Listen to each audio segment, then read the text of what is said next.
race fans, welcome to Lucas Oil Indianapolis Raceway Park. My name is Rob Haddon. We are here for the Freedom 75 and Freedom 90. Fantastic to be here once again, this 5/8 mile oval, where hundreds of drivers have driven in F2000 machinery over the last number of decades. We think about the drivers who have won here before in USF 2000, like Kyle Kirkwood going on to the NTT IndyCar Series. And then you see other winners as well, like Christian Rasmussen, Louis Foster, these drivers like Pato O'Ward who have won here at this racetrack en route to the NTT IndyCar Series, and of course, the Indianapolis 500. 19 drivers behind me right now in USF 2000 getting set to go. Our Pro 2000 drivers are, of course, in the grid right now, back in the paddock, getting ready to roll out for their 90-lap race as well. This one, as we know, has always been big on the schedule. Every time I talk to the young drivers early in the season, I ask them what track they're looking forward to. Where do they want to get to and where do they want to win? Inevitably, they'll talk about the Freedom 75 or the Freedom 90. They want to have that oval victory on the resume, just like Christian Rasmussen does, the only driver to ever win in both USF 2000 and USF Pro 2000. It's a 75-lap battle, as we know, and it's a test throughout the entire race. The opening couple laps are tough. Some drivers will think about tire management, but as we talked about during the qualifying session, if you've done well early, if you qualified well, you've really raised your chances to potentially come away with a race win. Not many drivers have been able to win outside the top three rows. First or second front row, you're normally going to get a chance to come away with a victory. Like I said, we have 19 drivers behind me, all in the same Tatis chassis, elite engines, and Continental tires, and each one of them looking to add their name to the history here at Indianapolis Raceway Park. Let's have a look at the field as they get ready to go. Again, drivers have got themselves in their cars. We'll be firing things up here momentarily, and of course, we'll start things off with the invocation and then the national anthem as well. But again, awesome to be here at this 5/8 mile oval. A wild weekend, as we all know. This would normally be part of the Carb Night Classic. That event being canceled with pending weather. We were able to leverage the beautiful weather here today on a Thursday. We've been on track since Tuesday, Wednesday, and Thursday, doing testing and, of course, qualifying earlier today. But now it is time to go racing. 75 laps for USF 2000, 90 laps for USF Pro 2000. Let's get this thing underway the right way and welcome in IndyCar Ministries' Chuck Lesick with today's invocation. Let's pray. Lord God, we pause for just a moment just to invite you into our race this evening. We just thank you for this beautiful day you've provided after the weather we've been through the last few days, and we're excited to be racing on a Thursday night. We just ask your presence here this evening. We thank you as we approach Memorial Day for those who have given the ultimate sacrifice in protecting and securing our freedom, and for those who currently protect it. We look to you tonight for a safe yet exciting evening of racing. It's in Jesus' name I pray. Amen. And now with our national anthem, it's the world-famous Ginny Spillman. Oh, say, can you see by the dawn's early light what so proudly we hailed at the twilight's last gleaming, whose broad stripes and bright stars through the perilous fight o'er the ramparts we watched were so gallantly streaming, and the rocket's red glare, the bombs bursting in air, gave proof through the night that our flag was still there. Oh, say, does that star-spangled banner yet wave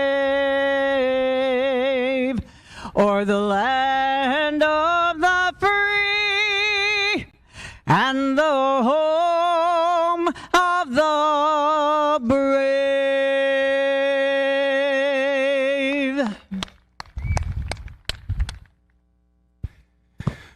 Thank you so much, Jenny. And again, drivers getting set to go here now for the Freedom 75.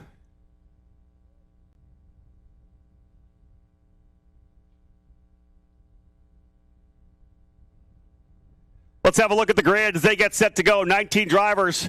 We'll start at the tail of the field. Looking for this young rookie driver from Illinois, one of our USF juniors, making his jump up here to USF 2000. That is Brendan Cooley in the number 95 for Exclusive Autosport.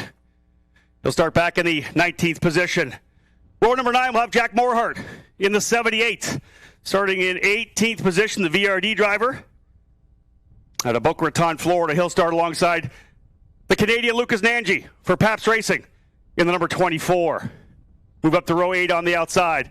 In the number 46, out of Holly Springs, North Carolina for Envy Motorsports.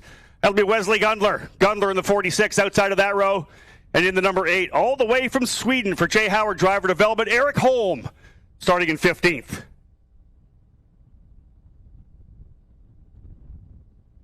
Up now to row number 7. From Australia, already on the podium this year, rolls into this weekend here, sitting 3rd place in points for Pabst Racing. It's the number 23 of Eddie Beswick. Beswick starting 14th, alongside Oliver Weldon in the number 98. Weldon coming into the weekend as well. 9th place in points, having missed the opening round at St. Petersburg. But a fantastic weekend at the Indianapolis Motor Speedway road course with a couple of podium finishes. He'll be launching from 13th in the number 98. Row 6 will have João Vergara, the Brazilian living in Florida for VRD Racing. Vergara in the number 3. 5th place in points coming in. He'll start in 12th alongside Ayrton Khan in the number 94. Missing his graduation here this weekend at Santa Fe High School back in New Mexico. Great to have him with us here. I saw the ball cap and gown. That looked really good. Let's get back at it here in that row. Up to the next row, Ryan Janetta. Janetta out of Redondo Beach, California, number 44, starting in 10th for VRD Racing. Alongside him, solid qualifying effort for Callahan Peter in the number 9 out of Fishers, Indiana. Peter for J. Howard Driver Development, starting 9th. We'll go now up to row number 4, all Australia. Liam Loiacono on the outside for J. Howard Driver Development in the number 6. And on the inside for Pabst Racing, it's Brad Majman. 2nd place in points coming in. Majman in the 22, coming off a victory at the Indianapolis Motor Speedway road course. He'll start in 7th.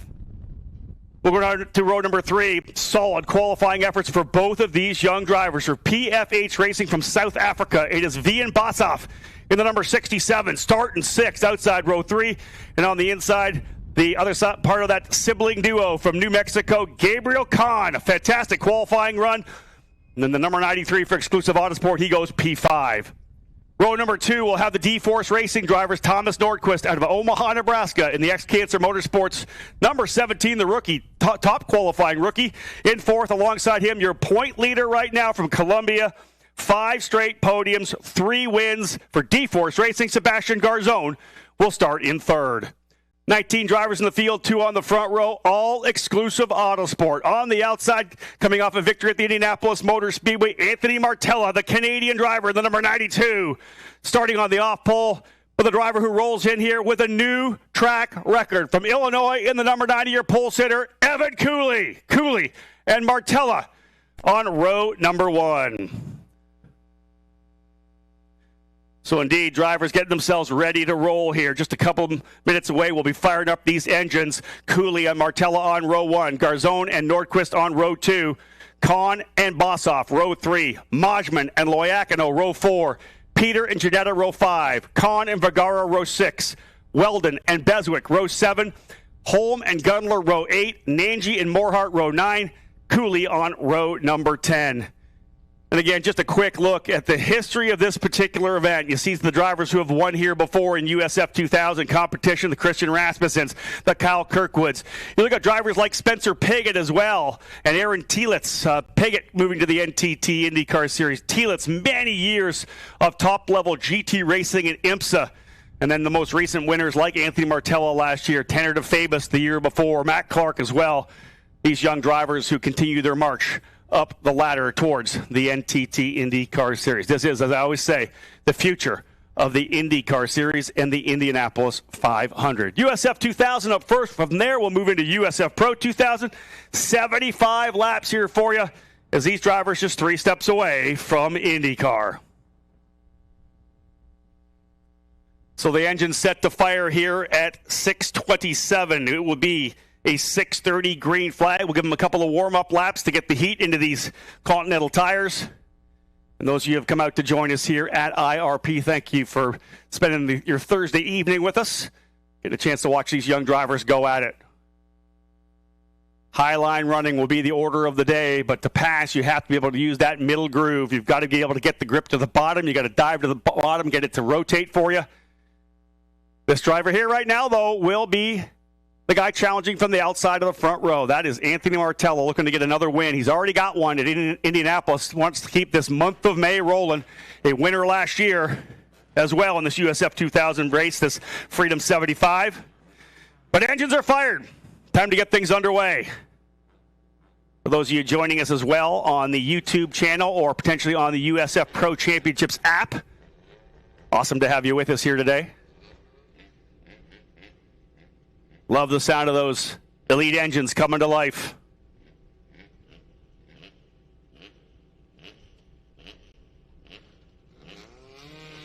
And there we go. We'll roll them off here. Time to get things underway.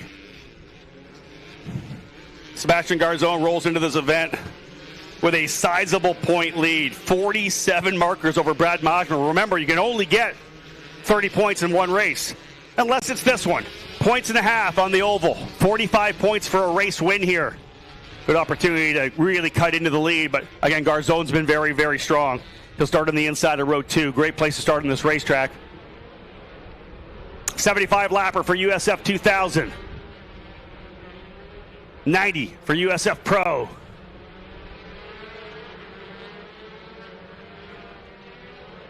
Drivers had a warm-up session earlier today. 30-minute practice to dial the last little bit in that you needed to get done. 2-lap qualifying. Fastest lap counted this year. Not the 2-lap averages that we've done before. Just that one outright fast lap. And that's what set the new track record for Evan Cooley. Just amazing stuff for Cooley. But again, for so many of these young drivers, these rookies, the first opportunity to run here on the oval. Vergara, Kahn, Loiacono, Weldon, Gundler, Nanji, Peter, Nordquist. You go down through all the rookies in this program. Their first opportunity to go wheel to wheel. And that's where you kind of give a little bit over to Martella, who's won here before even. Garzon raced here last year. Cooley. That's why the guys up front aren't the rookies. Out of the top 7, 2 rookies, Nordquist and Kahn, Gabe Kahn. Field's going to start stacking things up 2 by 2. They'll punch off well after the turn 4. They've got to hold their spots. Race directors asked for a little bit higher speed, like 60 miles an hour kind of thing. 2 exclusive cars look good. They're side by side coming out. Aaron Likens, the IndyCar starter, with us here this weekend. We're at it, folks. We are green, green, green. Racing into turn number 1. Martello's trying to run the outside there. Oftentimes, that's a good place to start from. If you can get the run, he'll get a big push down the back straightaway. They'll go side by side. Martello's trying to run the top side. I think he may be able to get the top, but remember, Cooley on the bottom. Cold tires, Cooley. A little mid-corner understeer, and Martello will take the lead for lap number 1. Martello and Cooley first and second. The battle further back, 2 by 2. They're side by side, rather, running for the 3rd position there as well. Look at this battle deeper in the field. That's about 5th, 6th, 7th on back. Loiacono right in there.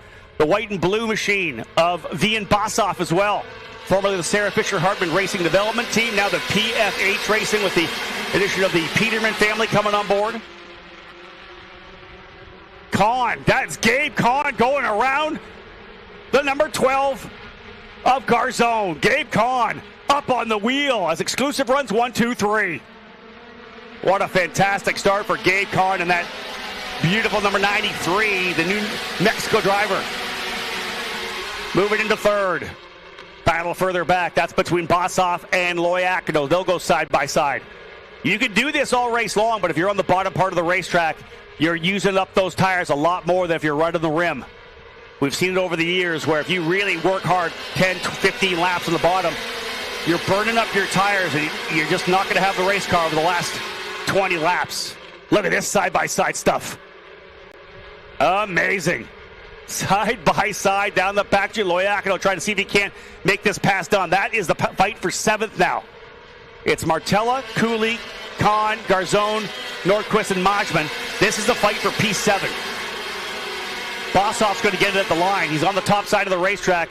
Loiacono's probably going to have to come up here pretty soon. Behind them, Eddie Beswick in the 23 and Callahan Peter in the number 9. Back to Martella, your leader. He's won here before. Remember, here's a guy who has handled the 75-lap distance. And that experience is huge. I'm going to tell you, massive for a driver to have won this before, who have run up front before. And again, if you just talk about the car itself, the balance of the race car, clean air is massive. Eddie Beswick now closing up here on Liam Loiacono. So Loiacono holding it there in the number 6 machine. Cal Peter there as well. Beswick's going to try the bottom of the racetrack. That's always tough. But the Pabst car looks pretty good now as he's trying to chase down his teammate Brad Majman.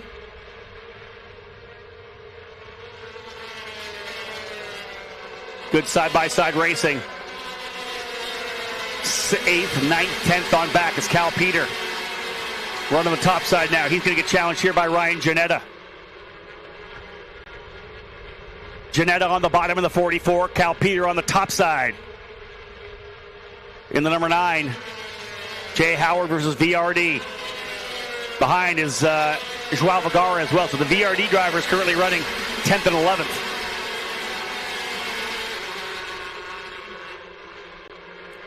One of the things we always look at here is eventually going to be lap traffic. Right now they've got lots of room here. Still about half the racetrack. The field was so close on time.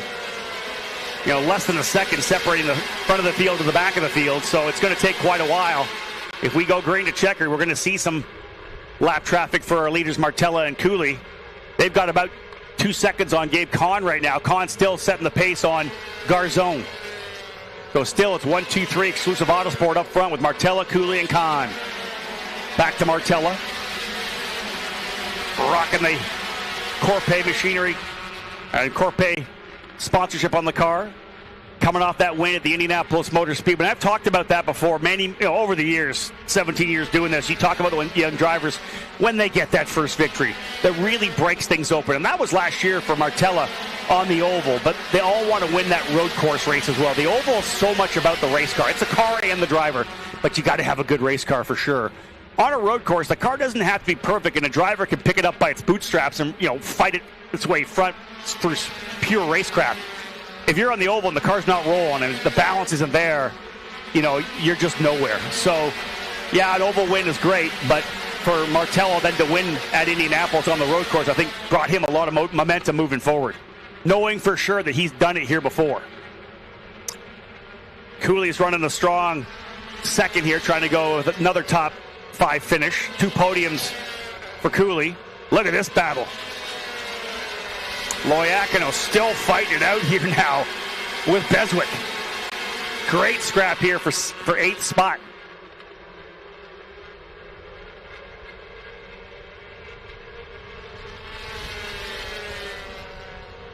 $14 laps into a 75-lap contest. The driver's settling in pretty nicely here right now.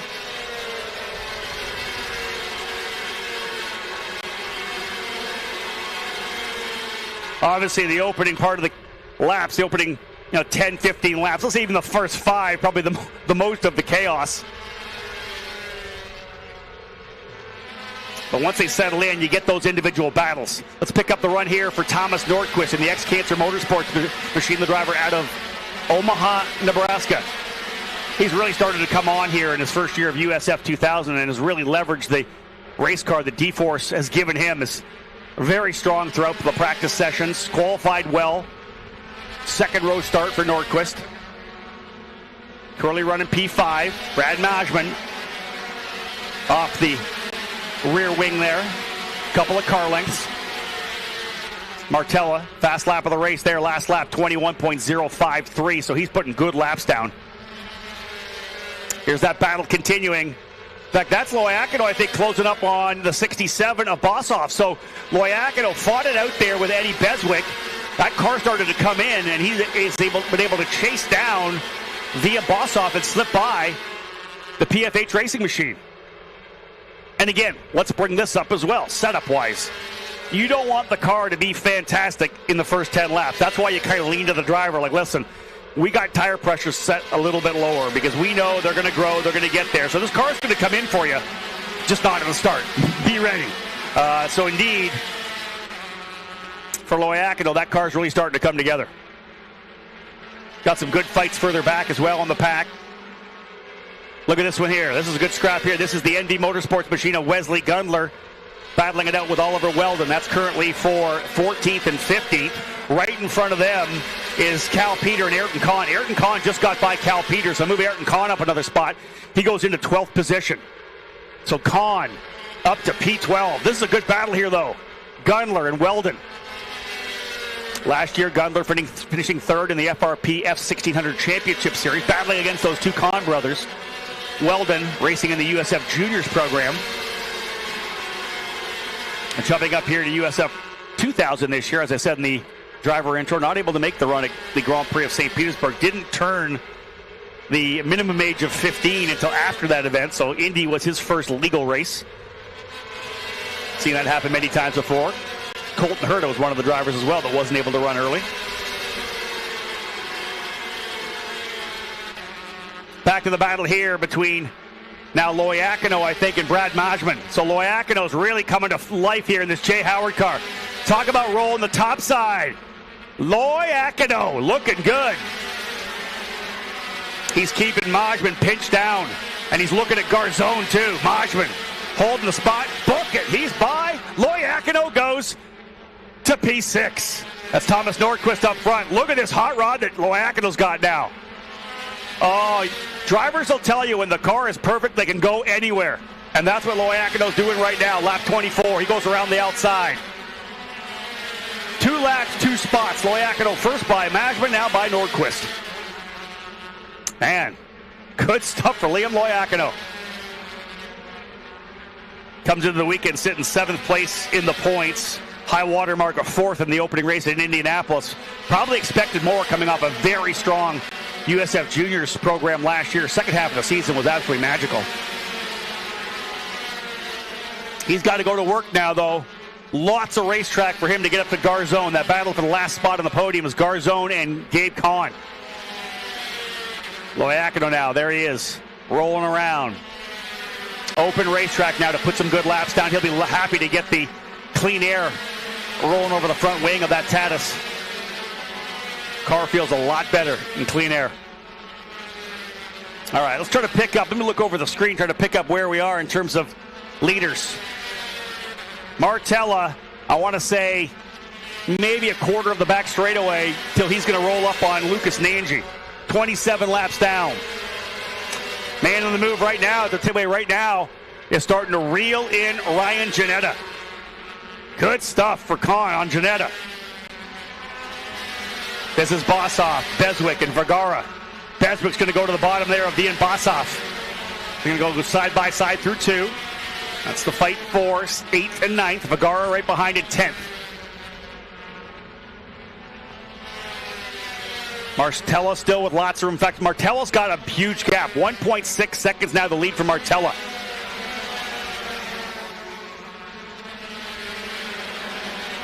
You wonder, Garzone's got to be thinking coming in with 5 straight podiums. A massive lead in the points right now, 47 points. His concept is I just got to bang out good. He wants to. The kid wants to win. If he's not in the top of the box, he's grumpy in 2nd and 3rd. But he's got the opportunity to just put down top 5 finishes and be in a great spot racing to the championship. There'll be days when he'll get there and it'll be a race-winning car. When it's not, bag those points and keep that gap going. Back up to the battle here between Weldon and Gundler. Weldon's finally able to get to the bottom and almost has that pass done, but Gundler's got that top side. Weldon's going to lean on him a little bit coming out of the corner. And Weldon's closing up on Cal Peter in front of him as well. Most of the drivers during testing will do 175 lap, race simulation. Understand what the car's going to feel like. It's not easy. The last 25 laps start getting tougher, even more so in the pro car.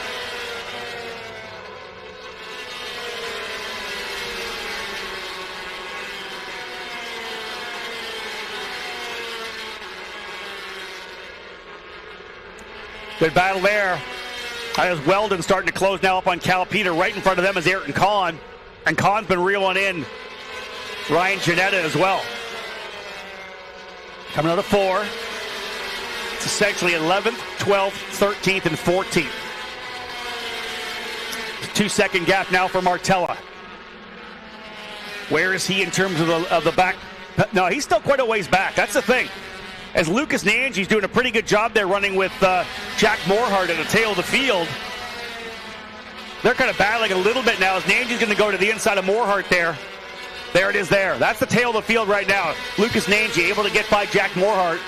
And you're going to see right behind them just the kind of top of the wing. That's your leader, Anthony Martella.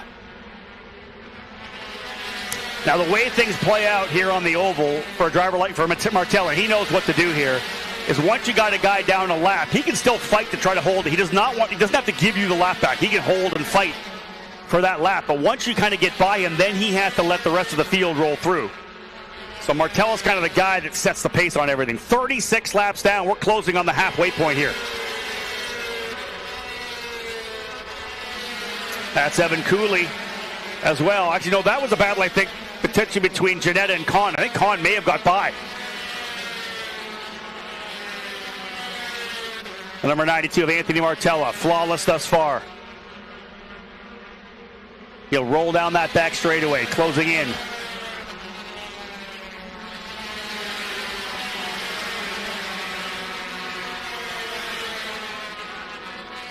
Yeah, Nanji and Morehart, I believe, already down a lap. So they've already got Nanji and Morehart down a lap.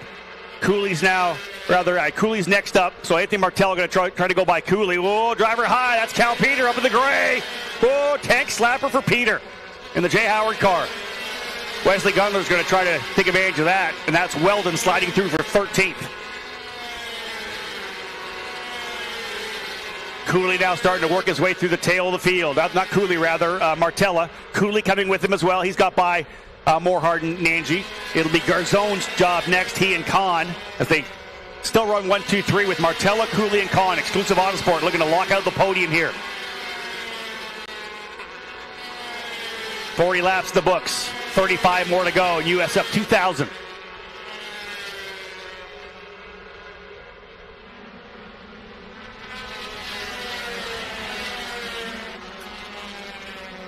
Weldon continues to march his way forward. There's Martella again, who's next up on the hit list for Martella. It's like to be one of the Jay Howard cars. I want to say Eric Holm, I think, will be next. Actually, it'll be Eric Holm, then it'll be Cal Peter. As Martella's got a rocket here today. 21.05, his fast lap. Making it happen. Almost a full 4 seconds up. Look at this there. There's that battle there. I believe that's Kahn by. Who is that there? They put the number up. That's the 93. Oh, that was Kahn. That was Gabe Kahn, yeah, getting by the lap car. So Kahn and Garzon are having to take care of lap traffic here because Garzon keeps pushing.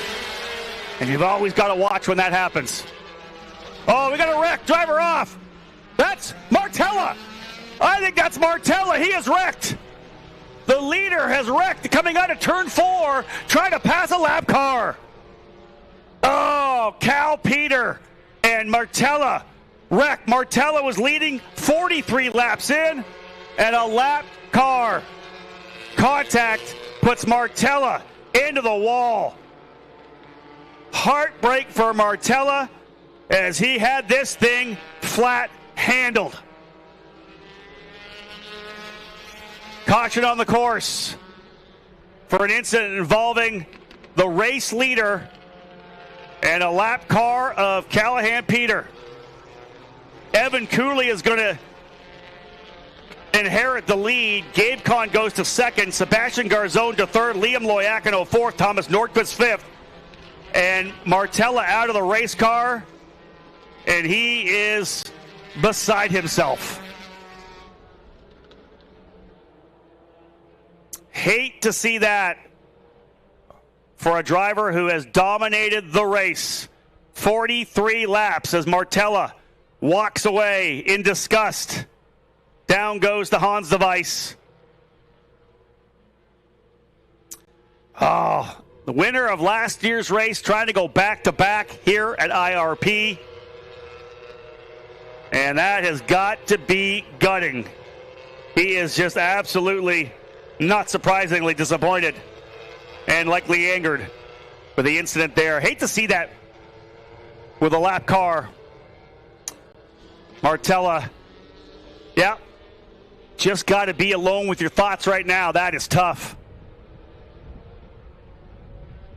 Again, getting around this racetrack, one of the things you kind of have to remember a little bit is when you're dealing with a driver who you're lapping, their car's probably not perfect. You're battling a driver who is scrapping a car that may not be ideal, that may not be handling correctly. So when they're on the edge, when they're the high side, if you're trying to run the outside of them, they may be having trouble keeping that car to the bottom. So that is super tough. Cal Peter.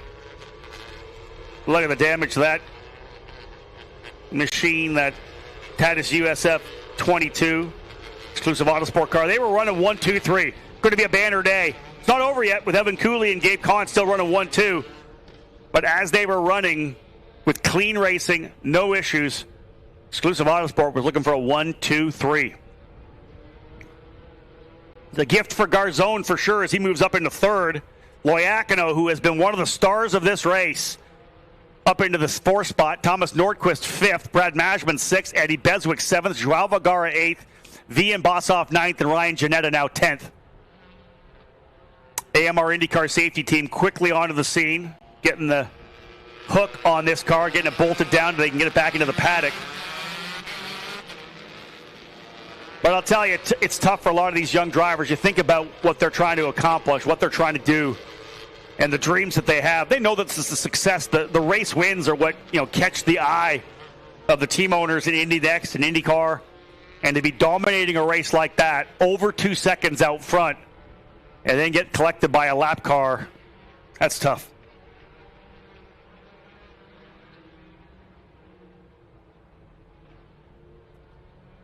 That driver there, though, is getting the benefit of it right now. That's Evan Cooley, new track record holder here for USF 2000 at IRP. Was running a strong second. Started, of course, on the pole. Martella had that top line. If you're starting on pole, you got to get the jump. And you can't let your guy on the outside, launch with you. Because if he runs the top side, you're pinched on the bottom. You're not going to come out as P1. That's what happened for Cooley. But he inherits the lead here with the incident. They'll get the machine of Cal Peter fixed as well. Peter had actually been running good in the first, let's say, 15, 20 laps. He was kind of there in the 8, 9, 10 position, but starting to fall down through the order. I talked about the fact that he got high in one of those corners and, man, had a bit of a tank slapper up top. Almost got up into the wall. Was obviously battling some handling issues and just not the luck that you would have needed. There's Cooley there. I guarantee the exclusive Autosport team now with kind of mixed emotions. Yeah, there's team owner, co-owner Michael Duncalf. Like I said, they were looking at a potential 1, 2, 3. They're still first and second, but listen, I don't care which team owner you are. Man, you can walk away with a sweep of the podium. That's a banner day. And again, like I said, mixed emotions for sure.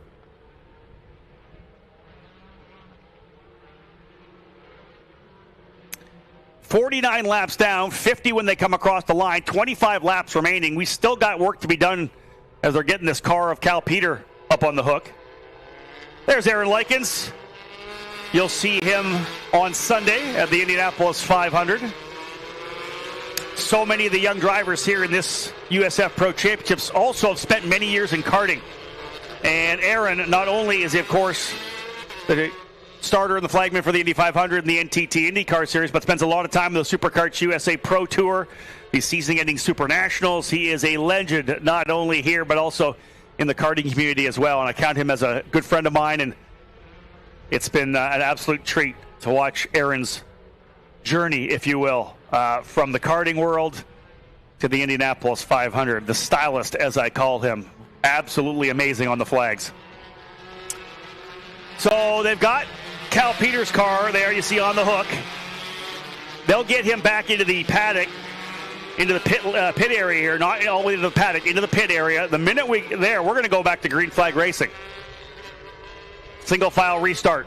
Cooley, Kahn, Garzone, Loiacono, Nordquist, your top five. Majman, Beswick, Vergara, Bossoff, and Janetta. Top 10. Stars in the back half of the field. Loiacono working his way now up impressively into 4th. Ayrton Kahn came from deeper in the field. He passed a number of drivers. He was knocking on the door. Ryan Janetta. So those are the 2 drivers I was kind of watching as well. Oliver Weldon making some moves up here too.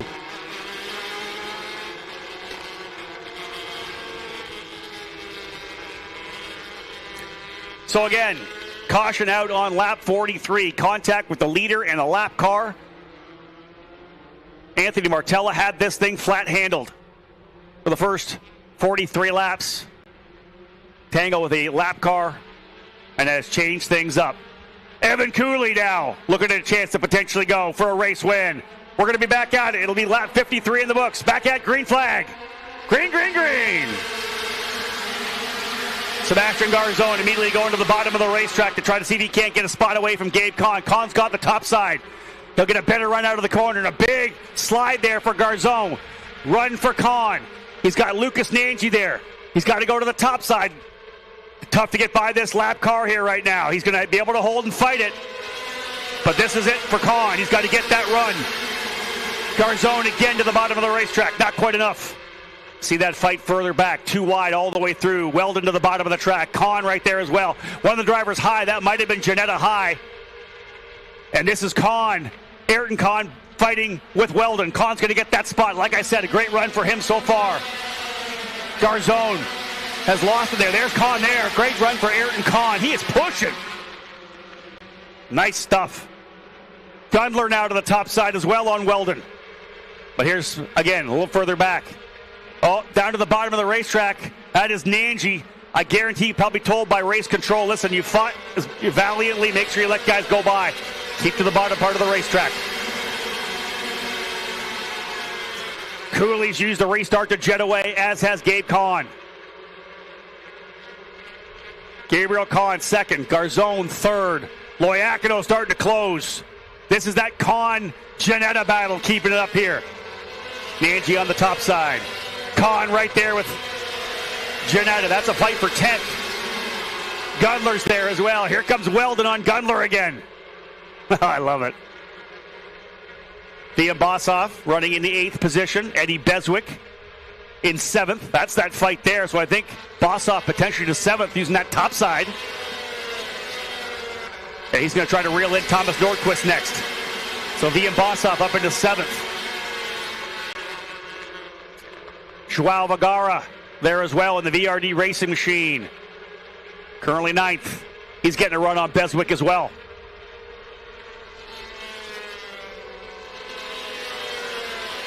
That's Nordquist. Bossoff. That PFH racing machine of Bossoff fired off nicely there on the restart. Look at the big run he's going to get down the back chute. We're too wide further back as well between Vergara and Beswick. Why not? Oh, look at this move for Bossoff. Book it. To the bottom of the track. Cleared him. Slide job to the top of the racetrack. Woo! Oh, Garris will like that one. Put that kid in the midget. Thomas Nordquist having a fight right now. He's got Beswick there. It's the big scrap here for Thomas Nordquist in the middle of a fight.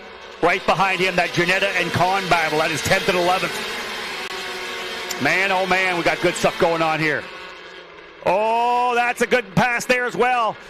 Kahn got checked up a bit there. He lost a spot to Gundler. Gundler and Weldon in here. Here comes Kahn back to the bottom side in the 94. Got to trust your car when you're down the bottom. Oftentimes you get a mid-corner understeer. They'll want to push up the racetrack. Kahn back to the bottom. The thing about it, if you're at the bottom there and you got a guy in front, you can potentially pinch that guy up into the dirty air. Now, look at this. Weldon's trying to come with him. Weldon thinking about making it 3 wide. Oh, why not? Oh, that doesn't usually work. Ooh, Weldon backs out a little bit. Oh, I tell you, I think the heart rate went up a little bit on that one. 3 wide does not work. Good scrap here. This is, again, 11th, 12th, and 13th. Put 14th for Eric Holman there as well. We're closing down to getting into 10 laps here. 11 laps to go. Cooley leads, Kahn second. Kahn still not done though, getting chased down here by Garzone. Again, that's that fight we've been watching here for 13th, or probably 11th, 12th, and 13th. But we got to watch this fight here as well. This is Gabriel Kahn and Sebastian Garzone for P2. Both these drivers on the podium. Garzone elevated with the incident from Martella. Cooley out by 1.8 seconds. It'll be his first USF Pro Championship victory. This kid needs to get the monkey off his back.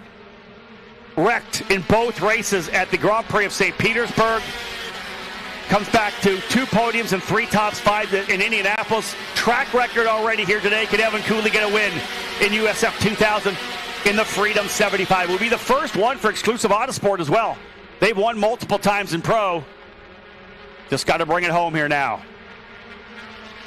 Kahn's having a good run, stretching out a little bit here on Garzone. Give him a little bit more room, a little cushion. Loiacono strong in 4th, Majman 5th. There's Kahn. Good stuff for Gabriel Kahn. Ladies and gentlemen, he rolls in here 12th place in points. A couple of 8th place finishes standing at his best, and he's running P2 here in the Freedom. Awesome stuff.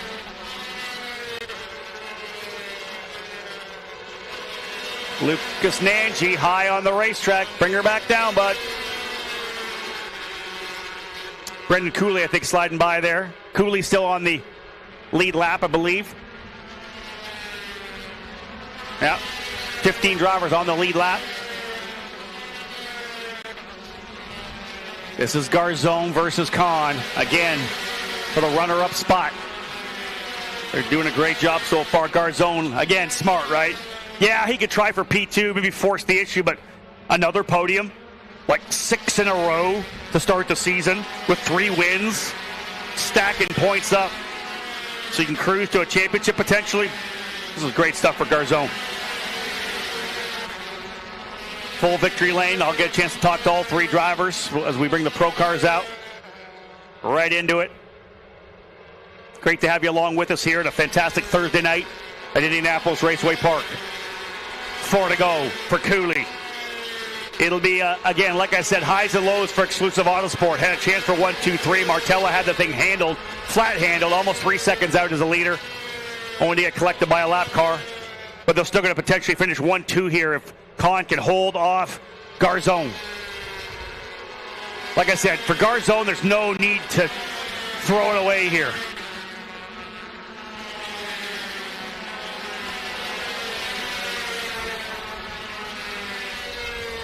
There's Evan Cooley. Let's pick him up here, folks. 3 more laps to go, and when he comes back around, it's going to be 2 to go. 2 laps remaining for Evan Cooley. This kid has been knocking on the door of a race win for a couple of years here. His first ever session in the USF Pro Championships was the Fall Combine in USF Juniors. He went P1 out of nowhere. Who is Evan Cooley? He's been right there, but he needs that win. White flag flying. 1 to go for the kid out of McKenna, Illinois. Kahn still second, Garzone third. Clean and green on the back straightaway. You know they're on the radio. Tell him he's got this thing under control. Into 3. 3 top 5s in Indianapolis. But folks, he's a winner in USF 2000. This year's Freedom 75 belongs to Evan Cooley. Cooley wins. Kahn second. Garzone third. Exclusive Autosport 1, 2. Tough one for Anthony Martello. That classy young man will celebrate with his team, I guarantee it. Evan Cooley, a fantastic drive to get the victory. Maybe even more impressive, the second spot for Gabe Kahn. How big is that for that driver to New Mexico? Breakout race for Gabe Kahn. Evan Cooley, though, with the win. And as I said, Sebastian Garzone in second. Folks, the celebration continuing down in the Exclusive Autosport pit. I got a little run. I'm heading to victory lane. Don't go anywhere. More to come.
Driver ready to pop out of the race car here. Always great to see the teams come and congratulate each other. David Martinez from D4 is coming down to congratulate the crew from Exclusive Autosport. We'll, of course, get the... He's out of the car, folks. A round of applause for our winner. His first victory in USF 2000. Huge one for Evan Cooley. We'll talk to second and third when we can as well. Amazing stuff for Cooley here as he gets a chance to chat with the family. Mom and dad rolling in here as well. Evan, let me grab you here first. Listen, you've been trying for this win for a number of years. We know it. It's been so close a couple of times. This one, obviously an issue for Martella, but man, you were so good throughout the race. New track record. What does it mean to you to get this win? It's amazing. I'm speechless, honestly. I've been trying so hard, We've been digging at it every week, and finally got it done here. Well done. Let's go over. Where's Gabe Kahn? Get over here, Gabe. Gabriel Kahn. Come on in here. Congratulations, my friend. Listen, what a fantastic run for you. You had the point leader with 3 wins battling behind you. Tell me how you feel about a second place here today. I'm ecstatic. I didn't think it would happen this year at all, or at least this early in the year. But I got to thank everyone at Exclusive Autosport, my mechanic Rod, driver coach Oliver Askew, my spotter Carson Eder, my engineer Rob Poodles, and of course my parents and all Graphics Malku Sports. I wouldn't have without him. You had all that pressure from behind from Garzone. You're trying to get by lap cars. What was going through your mind? Were you calm in the car? Oh, I was very calm, not sore at all. Kept my head in the game. I had a great car. It was perfect all race, and I can't thank the crew enough for what they gave me. Congratulations, Gabriel. Let's bring our last guy in here, Sebastian Garzone. Sebastian, you got to smile because you're banging those points up. 3 wins already, 6 straight podiums. Tell me about your race a little bit. Did you have enough maybe to try after Con? Well, firstly, I want to thank God, my team, the whole crew, D4s, my family, my parents, my friends, because they are always supporting me. Like at the start, we started like a little bit of pace. The exclusive Kahan, I think is his name, passed me, and I just was trying to take pace behind him. And after the safety car, I knew I had more pace than both. But it's almost like impossible to pass here. I tried the highline, but it was my first time trying it, so I almost went to the wall. But really happy with this result and go to Raw America. Congratulations. Thank you. Another top 3 for Sebastian Garzone, folks. He's getting it done here big time. Time to get these drivers over the podium. Let's get things underway, folks. We will have our trophies for the drivers. We'll get USF Pro 2000 out here as well. Man, I thought that one was going to go green to checker. The battle that we saw deeper in the field. Anthony Martella had things handled up front, but listen, getting by lap cars is one of the keys to success here at this racetrack.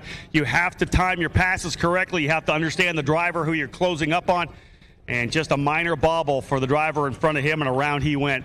Otherwise, we've got all of our drivers here coming up. We'll get things underway with the podium presentations, and again, as I said, 90 laps of USF Pro 2000 racing coming for you next. You think about the drivers who are running in the Indianapolis 500 who scored victories there as well. We talked about Christian Rasmussen, Pato Award, Louis Foster, all winners in this Freedom 90. And we'll see which driver comes away with a victory here tonight that could be in the Indy 500 in the next couple of years. Bringing our drivers, I think we're ready to go. Let's get things underway, folks. Coming home 3rd place today for D-Force Racing, Sebastian Garzone. Finishing in 2nd spot. Folks, do me a round of applause, a favor, please, a round of applause. This guy, his first podium in USF 2000, Gabriel Kahn. And folks, the first win. He has tried so hard for this, a fantastic run. He's a new track record holder here. He's a winner in USF 2000. Put your hands together for Evan Cooley. Great racing for these young drivers. Garzone had the smile on his face because he knows he is stacking up the points you need to win a championship, and that scholarship will help move him up to the USF Pro 2000 category in 2027. These young drivers, I said, standing in the footsteps of where Kyle Kirkwood was a number of years ago, Rinus VK, Christian Rasmussen, all here in this USF 2000 program. Awesome to see them get their first taste of oval racing here at IRP. Pro drivers will do one more. They're going to go do the Milwaukee Mile as well. That's going to be fun for our pro drivers. But, again, they get to race here this evening in the Freedom 90. Excited with the way that race went. Other than the incident with the lap car and your leader, Martella, everybody else rolling. Oh, I love it. Podium selfie. That's what I'm talking about. Good stuff. So, guys, the champagne is there. Do me a favor, don't wipe out. Guys, grab your champagne right now. Grip it and rip it. Celebrate the success at IRP. Evan Cooley, his first win in USF 2000. First podium for Gabriel Kahn, and the 6th in a row for Sebastian Garzone. USF Pro 2000 cars rolling out here momentarily. We're going racing with the Freedom 90 up next.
Well, I'll tell you, that was a fantastic race there in USF 2000, getting a little more insight and intel on the incident that happened out of turn number 4. Sounded like the driver who was being lapped spun coming out of the corner, and Anthony Martello with absolutely nowhere to go. Man, that is tough. You hate to see it for a young driver like that who had to hit things handled, but again, not much you can do at that point, right? Evan Cooley more than happy to take that one, comes away with the victory. A well-earned win as well, super fast throughout the weekend. Our driver's now rolling out here for USF Pro 2000.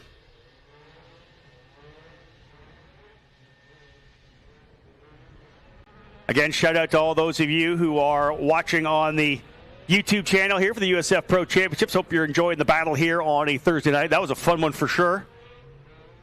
We'll get the cars down here momentarily, and we'll be able to jump into the driver introductions. There's your pole sitter right there, Leonardo Scorpione rolling in. A lot of excitement from the young drivers, as you can see, especially when you get that first victory. And I said many times before, man, when I talk to these drivers in the offseason, I'm always, hey, what's that race you're really looking for? You know, a Canadian driver wants to win at Markham. If you're from Florida, man, it's St. Petersburg. But every one of these drivers said, I want to win on the oval. Man, would I ever like to win that Freedom 75 or Freedom 90. It's a big thing for these drivers, which I think is fantastic. And again, to get it done here, a lot of points up for grabs as well. So cars working their way down here onto the front straightaway to get rolling for a 90-lapper. You thought those 2,000 cars were quick. These things bolt around this racetrack. Braden Eves has the track record holder. In fact, it's not just the USF Pro 2000 track record. It is the outright track record for this facility. No cars have gone faster around this track than the USF Pro 2000 car. Field is coming down here right now. We'll get them to shut those engines down here momentarily before we fire them back up. But I'll have a chance to have a look at the grid as we get set to go. 20 drivers ready to roll here.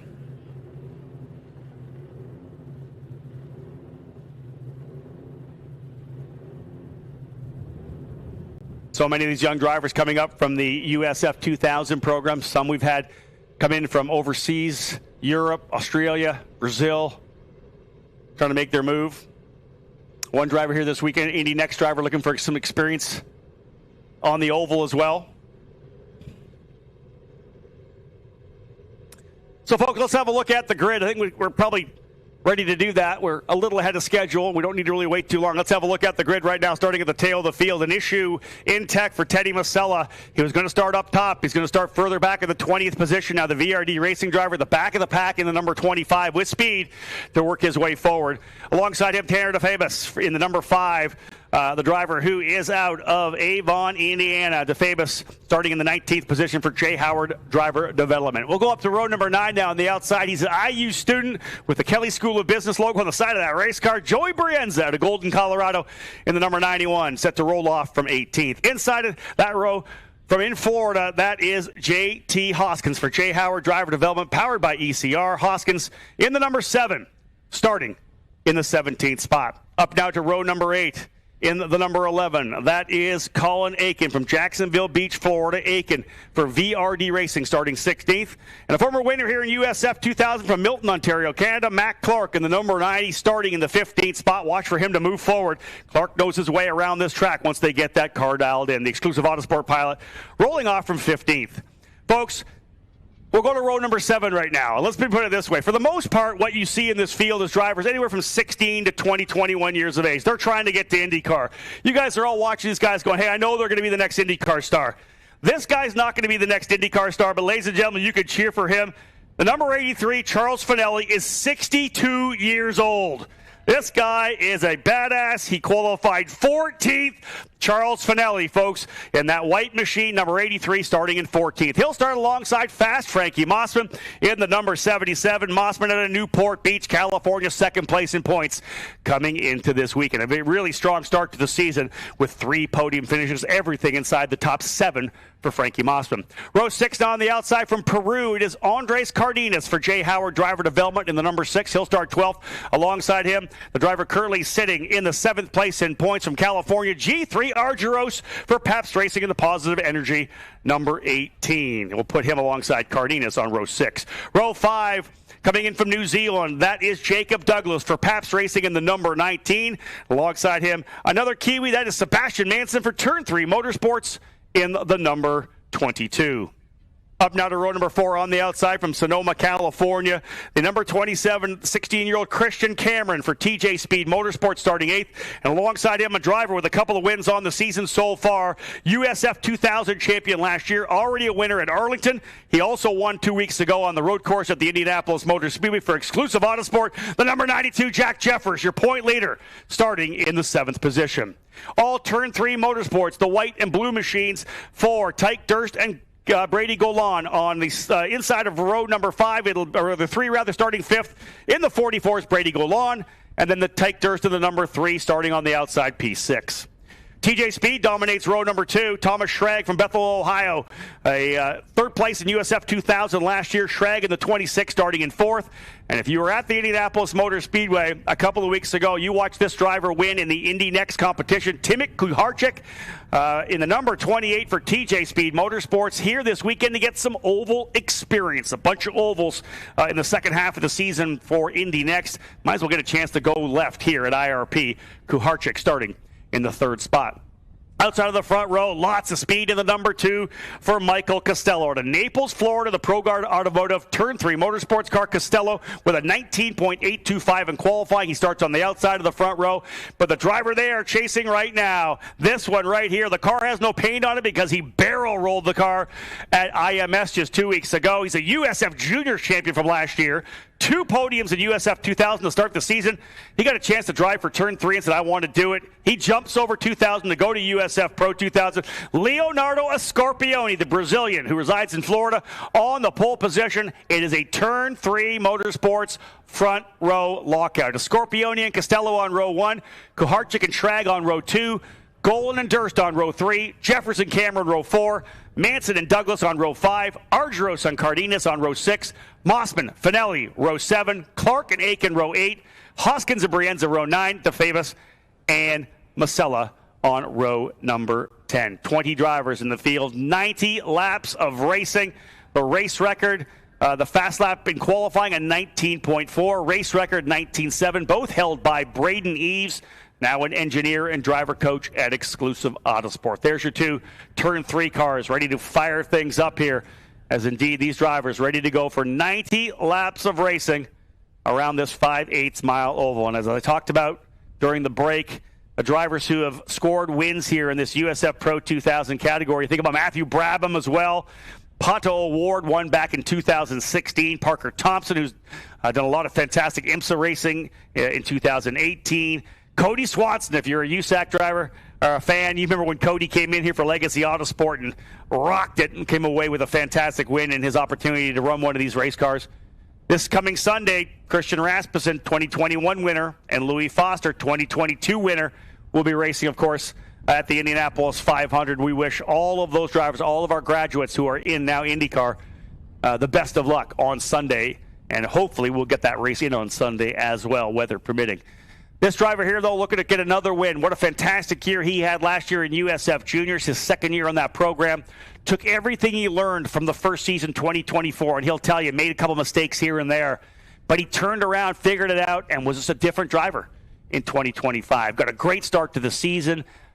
Only one race did he not get to the end. One race with the mechanical. Otherwise, he finished every race, and was absolutely impressive from start to finish.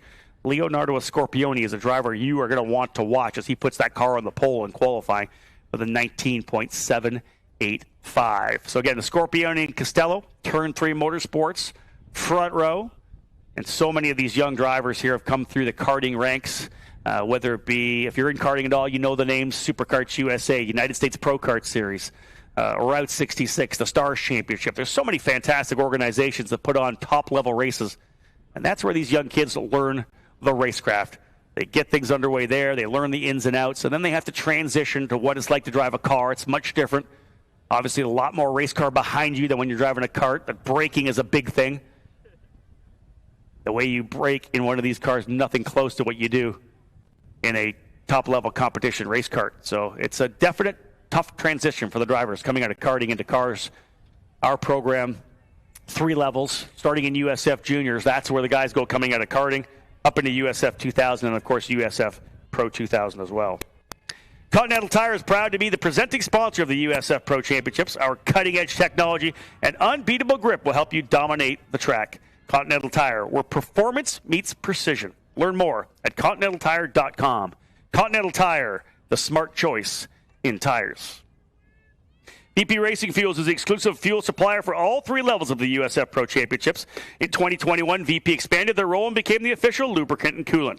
In addition to VP Racing engine oil and VP Racing gear oil, this includes VP Racing's line of Stay Frosty performance engine coolants. When they do get rolling, pacing our field will be our beautiful Honda Civic Type R pace car, the most powerful Honda production vehicle ever sold in the U.S. with a turbocharged 2-liter 4-cylinder engine producing an incredible 315 horsepower.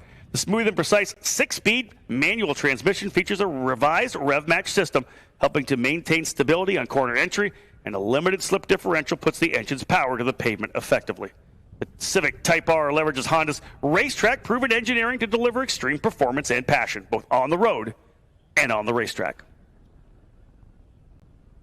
So, folks, if you haven't downloaded the USF Pro Championship app, that is the best way to follow what we do throughout the year.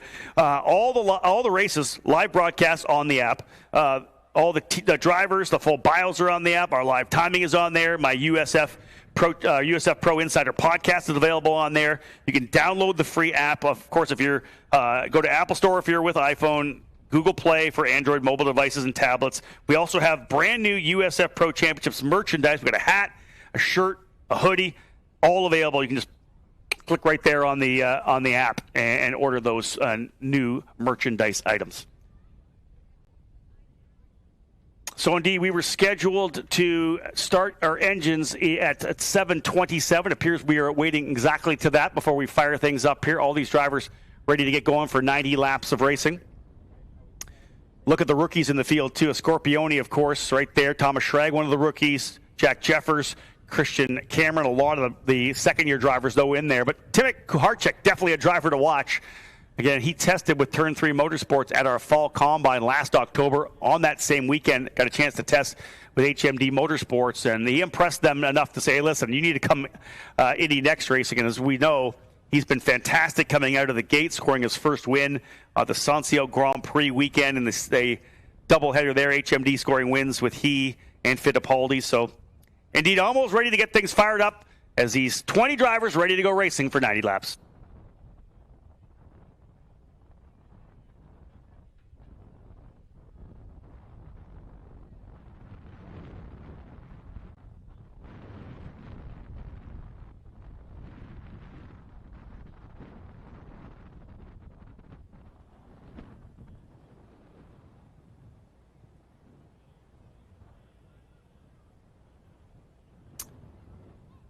Again, these drivers have had a chance to be in the paddock area, the pit area, talking to their engineers, talking to their coaches. You look there at the very top of the tower here, all the spotters and coaches are up top ready to guide their drivers around this racetrack. The spotters, of course, play a very crucial role in overtaking.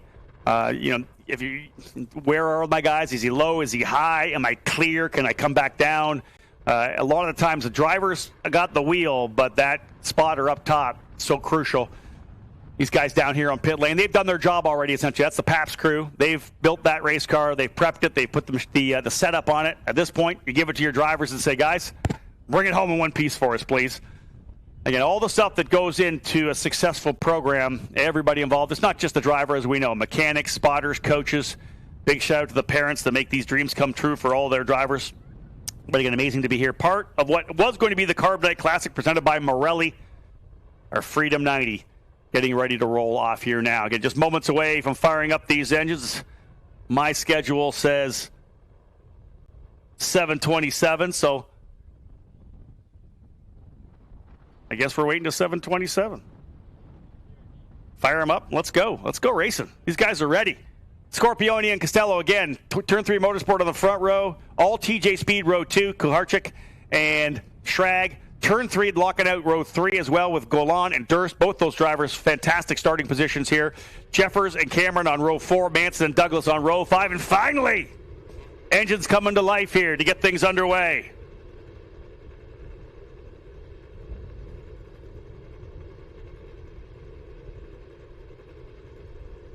Cinch down those belts a bit tighter. You've been sitting there for a few minutes getting ready to go. they'll be excited to get a little bit of breeze coming through. 65 degrees here trackside. Again, our rescheduled Cars Night Classic events, the Freedom 75 and Freedom 90. Wet weather and clearing out yet tomorrow's potential run.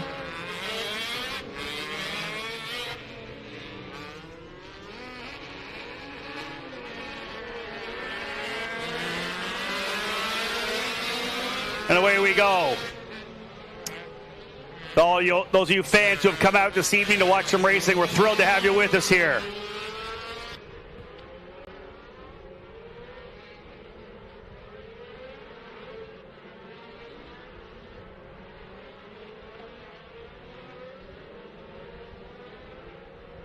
Couple of warm-up laps. He's built some heat into these Continental tires. Now let them loose.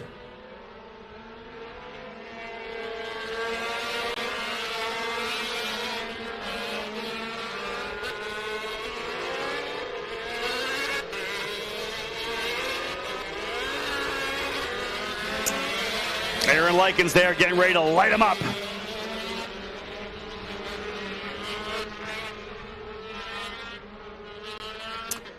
Leonardo Scorpioni won the opening round of the season in Arlington, Texas, the Grand Prix event we had there around Dallas Stadium. Jack Jeffers had it handled, but a little bit of an issue put Jeffers on the wall and the late going. They handed the win over to Scorpioni. Trying to see if he can't get another one here. 12th and 16th, the two finishes at the Indianapolis Motor Speedway. Guarantee he was not pleased with that at all. Again, the contact sent him into a barrel roll. That was a tough one for sure.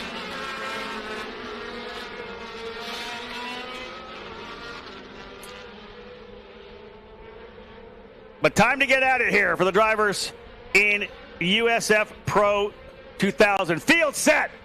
We're going 2 by 2, stacking them up through turn 3. 90 laps of action for you here. Top level, the USF Pro Championships. These guys are chasing a scholarship worth almost $600,000 to win and go to Indy Next Racing in 2027. Field set. Out of 4. A Scorpioni on the throttle. Green, green, green. 3 wide, a little bit further back, but a good jump for both turn 3 drivers. A Scorpioni will rocket down the back straightaway. Yeah, 3 wide behind him for sure. Jeffers on the bottom. He's trying to get some movement. Top side's a lot better in the opening couple of laps there. Big run to the outside. Jeffers is going to push up the track. He'll lose a couple of spots. Douglas to the bottom there. Got to get yourself back to the top of the racetrack. You get pinched down starting on the outside of the row. Much more advantageous to get the run around the top side the first time through 3 and 4. You can see everybody kind of settling back in here now. There's Jeffers and Douglas running in, I want to say, probably 10th and 11th. That's deeper in the field. Field up front, clearing up nicely. Argyros going to work on Christian Cameron there as well. There's the 44 of Golan going at it with the 26 of Schrag. Brady Golan to the bottom of the racetrack. Oh, he's going to clear him. Oh, driver in the wall already. That's the 77 of Frankie Mossman. Mossman in the wall in turn number 4. So we went 43 laps of green in the USF 2000. Race 3 is all we can get here in USF Pro. As somehow Frankie Mossman ends up in the wall on the outside of turn, or they're always on the outside of the oval, Rob. On the outside of turn number 3 and 4. Tough one. Not exactly sure what happened. I didn't pick it up there.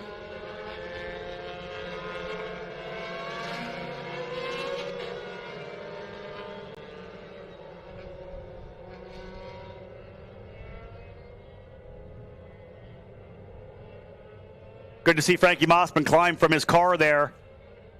Frankie, again, the point leader coming in, tied with Jack Jeffers with 87 markers. They've got a pretty good gap of almost 30 points over Leonardo Scorpioni, who's going to claw a ton back here if he's able to come away with the win.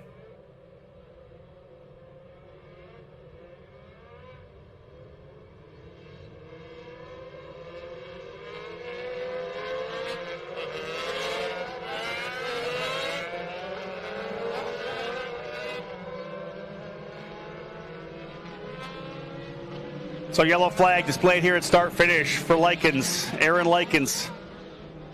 We circulate under yellow. AMR IndyCar safety team on the scene, checking out the damage to that car.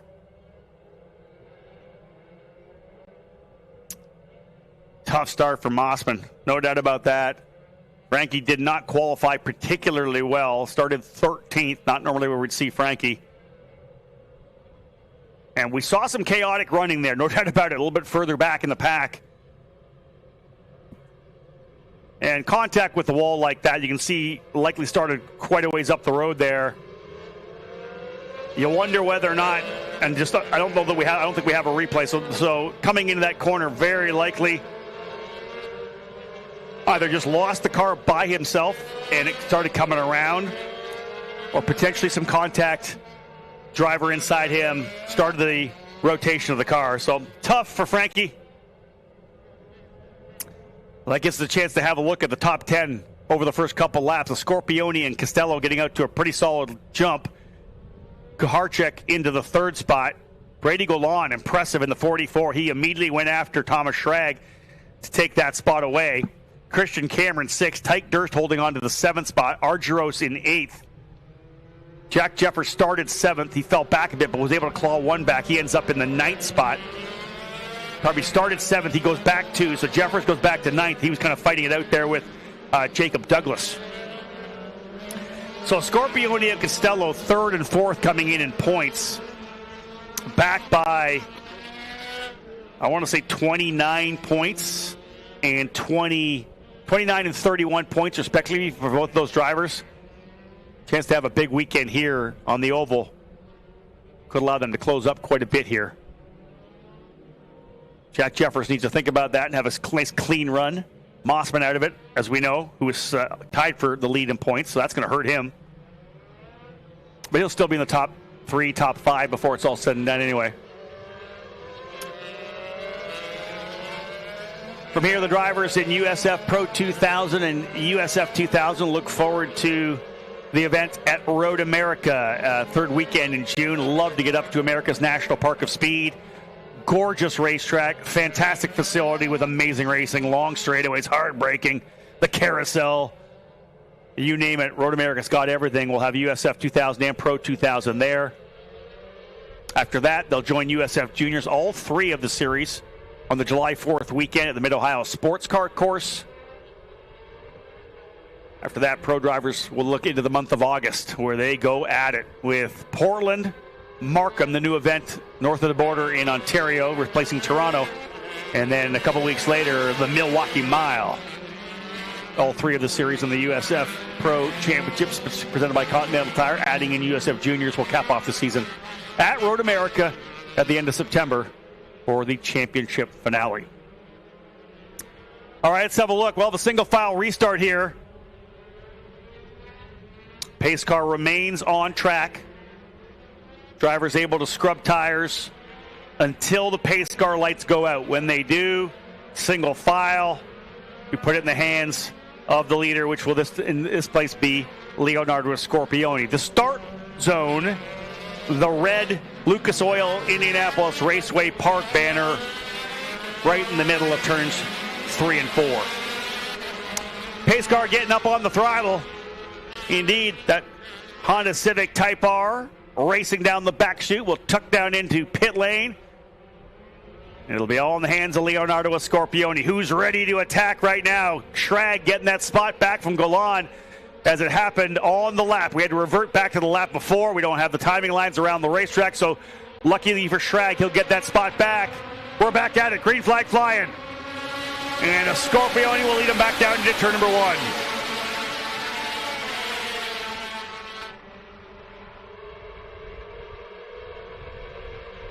Oh, the fight further back, no doubt about it. Big. Top side of the racetrack. Believe might be Matt Clark, who's worked his way forward. Yeah, Clark coming back up. He's not going to go around the outside of his teammate, Jeffers. Matt Clark, who knows this racetrack well. He's won here in USF 2000, was a podium finisher last year. That thing's a rocket right now as well. Matt Clark now up into the 9th position. Impressive stuff. Matt Clark started 15th, up 6. For the Canadian. Oh, man, he's rolling. That team, after a wreck yesterday, had to go back, pull a backup car out, build that car to oval spec. So shout out to Exclusive Autosport. Let's see if Clark can repay them here. Scorpione still out front, leading the way. Here's Clark in the 90. Jefferson in the 92. They're running 9th and 10th. Clark definitely reeling in on Tyke Durst. Here comes Douglas to make a move to the inside as well. Jeffers, he has a look to the bottom of the racetrack. Jeffers still holding on to the top side. You wonder whether or not taking care of the tires a little bit here. He'll go back down to the bottom as he's closing up. Clark already by Tyke Durst. So move Clark up to 8th. Jeffers gets a big run. This is up front. That's Golan and Schrag. Argyros right there as well. Look at the black and blue machine there with the blue halo for Argyros. He goes topside. Look at G3. A lot of forward bite out of turn number 2, and he'll go by Schrag down the back straightaway and releases into the middle of the corner.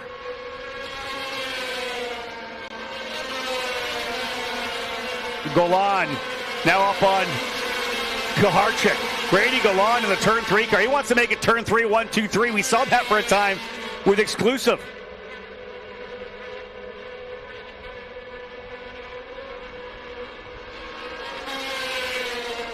They're going to battle up front. They're scrapping out front for the lead right now. This is good stuff. Costello's gone to the lead, folks. Let's go back up front. Costello to the lead in number 2. Let's pick up the leaders. Yeah, Costello able to go by. Top side on to Scorpione. Michael Costello. Book it. He goes to P1. Oh, man, this is good stuff right now. Costello wants that first victory. Every one of these young drivers just tasting for that first win. They just want it so bad. Turn 3, 1, 2, 4 right now with Golan going after Kuharchik. But G3 Argyros putting the pressure on Golan right now, so he's not able to focus forward. This is G3 Argyros looking to the bottom. Car looks pretty good mid-corner. Kuharchik holding P3 now. Yeah, Golan's got to think about the driver behind him, not the guy up front that he was challenging so aggressively over the last couple laps.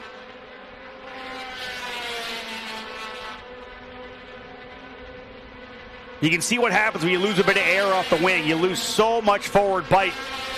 To me, like, Argyros had to check up a little bit. In fact, he's almost fallen back into the clutches now of Thomas Schrag. Matt Clark and Jack Jeffers have worked their way up to 8th and 9th. Clark now trying to find a way by Christian Cameron. He's 1.2 seconds back. Last time by was quicker by about a 10th.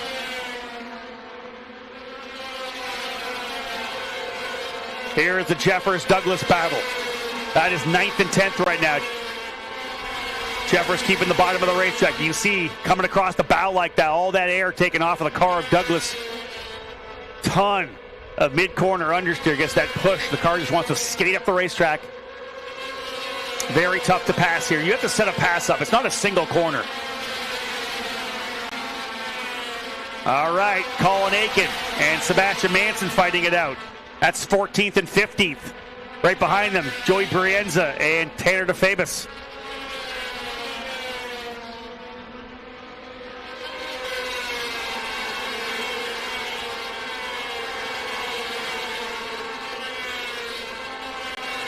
That's that 44 of Golan. He has been able to get himself back up to Kuharchik. Trying to make it that turn 3, 1, 2, 3. Costello still leading. Now a full second out. Scorpione looked like he had things locked down, but Michael Costello here. Rolling to the 3rd of this race.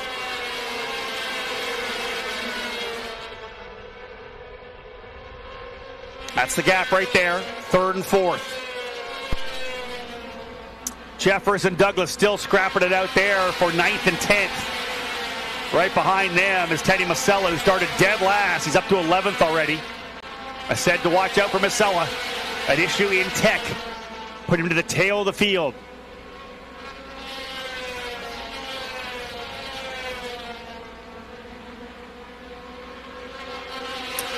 so hard to work the bottom part of the racetrack. When you do that lap after lap after lap, you're going to penalize, you're going to punish these Continental tires.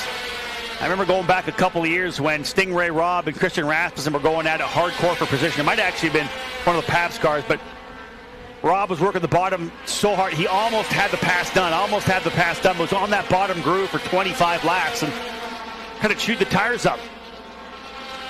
And that allowed Devlin DeFrancesco, who was holding back, further back, to kind of work his way up and really put in a good run. Wasn't able to make it up to the podium, but put a fantastic drive in. Taking care of your tires key here. Running that bottom line doesn't work. At least not, it'll work to get the pass done if you're fast enough. If you're struggling, it's not. But Jeffers and Douglas still battle for 9th and 10th. Jeffers comes in P1 in points, Douglas in 6th. Jacob still trying that bottom part of the racetrack. He gets a better run here, and he's almost clear.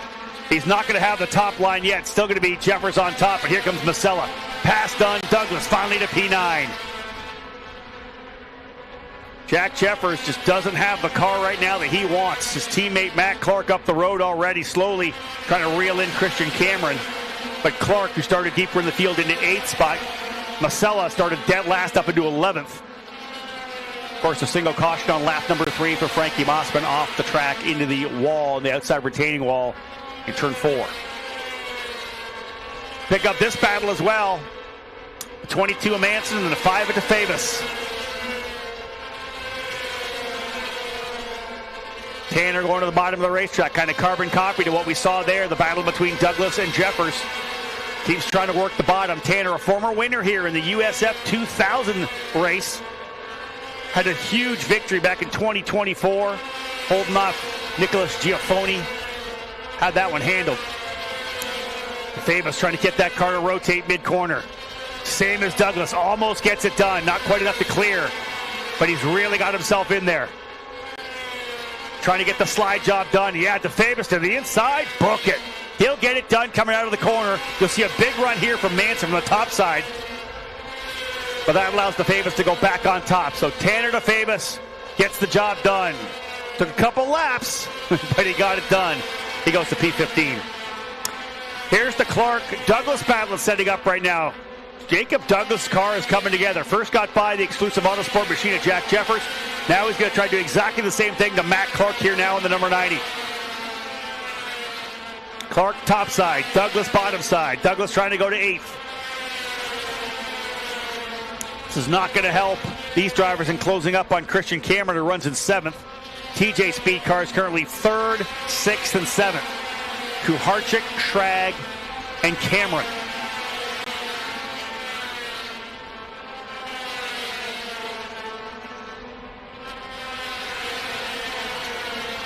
Not quite to the halfway point, 38 laps down. Remember, this is a 90-lapper. This is a long one. This is a more physical battle than we saw with the drivers in USF 2000. Yeah, the race is only 15 laps more, but you're driving a race car with more of everything. More downforce, more grip, more aero. That more aero, that downforce makes it tougher to turn these cars. Tire width is wider, more grip. Again, no power steering on these race cars. It's all about upper body strength.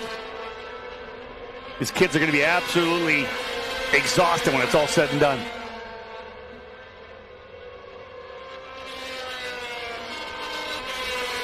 The Kuharchik Golem battle kind of heats back up, then settles down, heats back up, and settles down. Kuharchik with a nice little bit of a cushion now over Golan, but you can see him closing up again here. Different line through turn 3 and 4 for Golan and Kuharchik.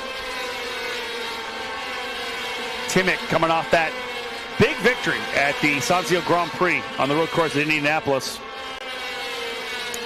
Polish driver. Makes it 2 Polish drivers here this year. Karel Paszewicz for Olivia Racing, dominating the action, winning all 3 races at the USF Juniors event at Canadian Tire Motorsports Park up in Canada the last weekend. So throw in Kuharchik here as well for 2 Polish drivers signed up and racing in USF Pro Championships this year. So this is Michael Costello coming by his teammate. So Costello lapping up now to the 16th driver of Manson. So Costello looking for his first win. Do we get 2 first-time winners here? Evan Cooley scoring his first career victory in USF 2000, first USF Pro Championships win. Big one for him. Heartbreak for Anthony Martella. But will Michael Costello break the goose egg and score his first win here? 45 big points as well. Down to the bottom as he gets by Tanner DeFabus. Oh, that's what you're worried about there. Little tank slapper mid-corner correction. You're down the bottom of the track. You've lost a little bit of the air on the wing. These cars get away from you pretty quick. The G-load that they're carrying into these corners. Long way up to the next driver, Colin Aiken for Costello. We'll go back to the battle here. G3 Argyros and Thomas Schrag. Schrag on the bottom, Argyros on the top. That is for 5th and 6th. Schrag, nicely done. Does he get it done coming up? Can he slide job into the top? Take away the air? Nope, keeps it to the bottom. A lot of the times you'll see a driver go to the bottom once they're clear and the spotter lets them know to let the car drift up the racetrack a little bit. Takes the air off the front wing of the guy behind him, and he's not going to get that run out of that corner to potentially chase you down into the next set of left-handers. Big sweepers here, obviously, as we know. 1, 2, 3, 4. Check in with the crew on the chat. Hopefully they're enjoying things here on the USF Pro Championships YouTube channel.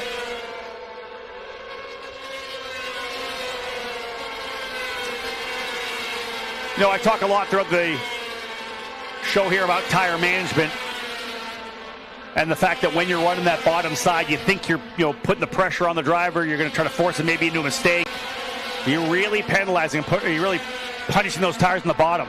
Look at that wiggle. See, that's what I'm talking about. Again, we're past the halfway point now, 50 laps in when they get back around, but you can see that little wiggle in the middle of the corner. You've got to have quiet hands, but fast hands.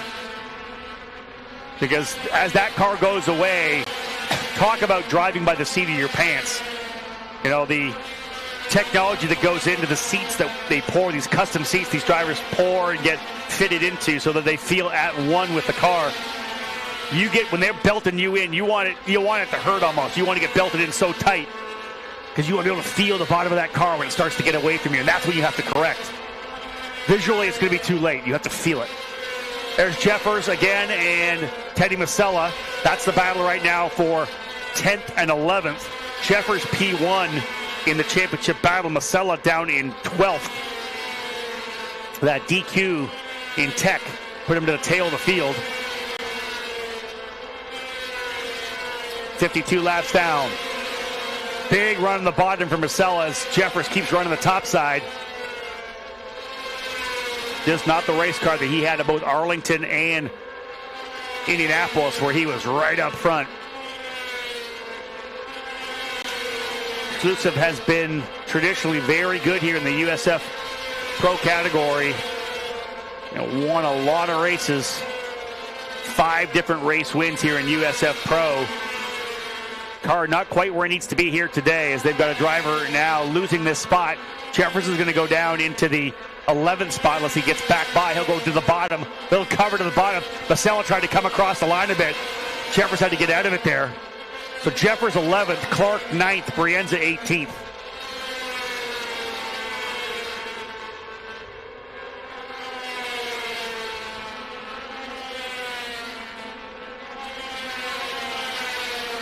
.35 more laps to go for Michael Costello. His lead now 2.2 seconds. He's lapping his way through the field now.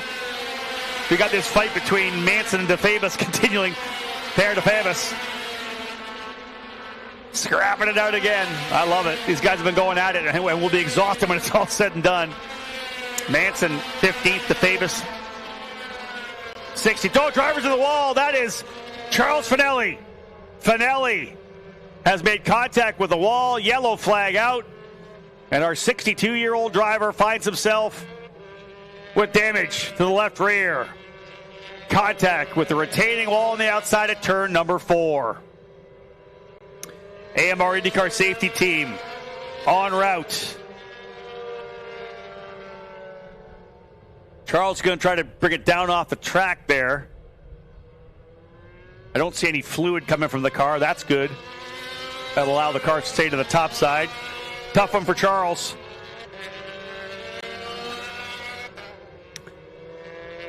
"54 laps in for him. Lapped a couple of times, but not going to have a fairy tale ending for this one for the driver who qualified 7th last year and back at it again here, the 62-year-old. The IndyCar crew having a look around the track to make sure there's no components, no parts, no shrapnel from carbon fiber onto the track. They'll get this thing on the strap, get it hooked up with the tow truck very quickly. Charles isn't driving that thing back to pit lane. So let's unpack what we've seen so far. Leonardo Scorpioni was the driver out of the gate. Led early. But in the end, Michael Costello came on fire and was able to take the lead away. He has the fast lap of the race as well, a 19.891. 19.752, the fastest race lap. So listen, as these cars get lighter and lighter, these Continentals hold on. We may be able to find ourselves with a new race record lap time. But Costello was able to take the lead. He has worked his way through 4 or 5 of the drivers. He lapped his way up to 15th. Was closing on Colin Aiken, but the yellow giving Aiken another opportunity at it here. So Costello and a Scorpioni 1-2. They're going to be able to rekindle their fight here.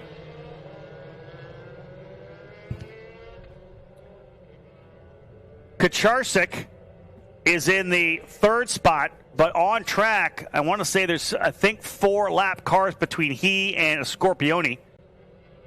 Brady Golan runs in the 4th position. Thomas Schrag in 5th. G3 Argiro 6th. Christian Cameron 7th. Jacob Douglas 8th. Matt Clark 9th.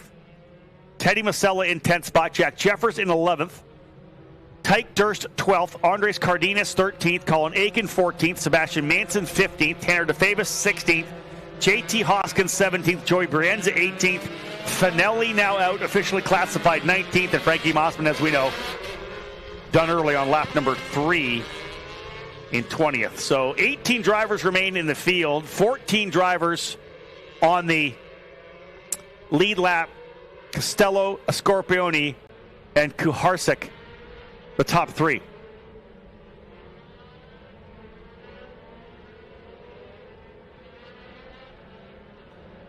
So, Costello was able to go by a Scorpioni. Led some laps. Turned the fast lap of the race thus far. What's he going to look like on a restart? Again, the punched-off zone, middle of turn number 3 and 4. The Lucas Oil Indianapolis Raceway Park red and white banner on the wall on the outside driver's right. Pace car's in. We're going racing. Right back at it. Lap 62 will go in the books. 28 laps remaining when they come back around. Everybody gets a chance here when they re-rack. Lap cars are in the way at this point. Costello has not gone yet. He's supposed to have gone mid-corner. Green flag flying. A slow start there. I thought that the restart zone was between 3 and 4, but he kept it slow all the way out on the front straightaway. That's going to stack a lot of drivers up further back. Man. Top 3 looking good. Big move to the bottom here, a little further back. That is, I believe, Kucharczyk trying to get through one of the lap cars. Look at the gaggle here as they come up the straightaway. Everybody's scrapping for position. Restarts are a fantastic opportunity to get passes done, maybe get a couple of spots back, that's for sure.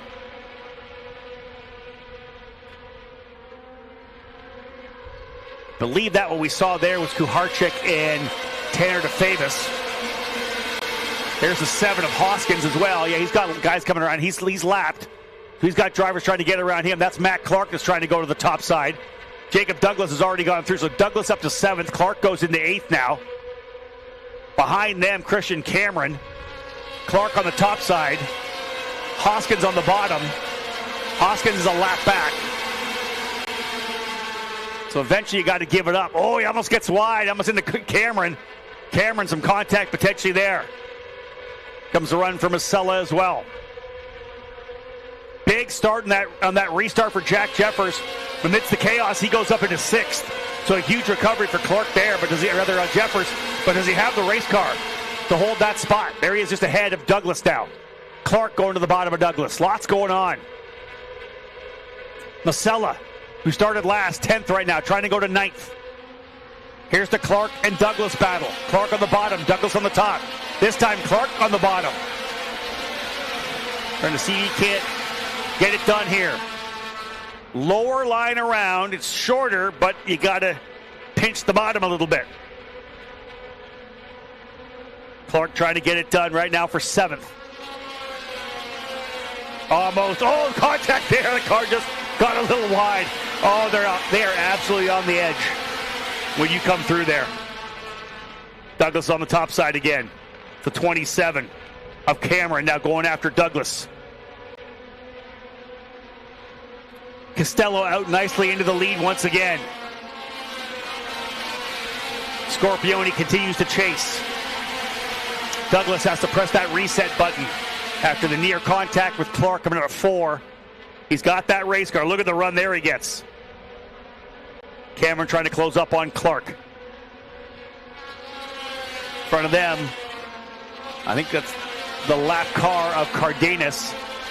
That might be Hoskins, actually. I'll try to pick that up better. Hard to get the number on that Jay Howard machine. There's a move there from Masella. He's been able to get by Douglas as well, so move Masella up to 9th. The march forward for Teddy Masella from dead last has been spirited today. Well done.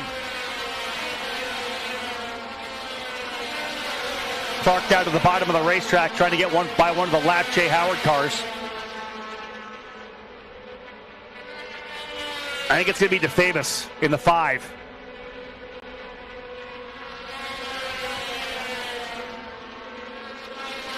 Sun starting to work its way to the horizon here. Yeah, indeed, that's DeFamus in the 5. Masella's going to go down to the bottom. So that's Clark right there. Clark, Cameron, and Masella. Argyros right there with DeFamus as well, trying to get by.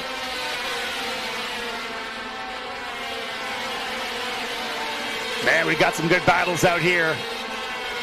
That's Manson again. He's going to get passed by one of the TJ Speed cars that's working its way forward. Remember, TJ Speed runs now 3rd, 4th, and 8th. So top 10 for all the cars of last year's winners. Good job for TJ Speed here this weekend. Getting down to the last 15 laps here momentarily. 74 laps in, 16 to go for Michael Costello, who leads by about a half a second. Leonardo Scorpioni running a little bit lower line coming through that corner to try to get the air over the wing. Higher line for Costello. Maybe a half a car width low for Scorpioni. Make sure he's got that air climbing up over top of the left side of the front wing.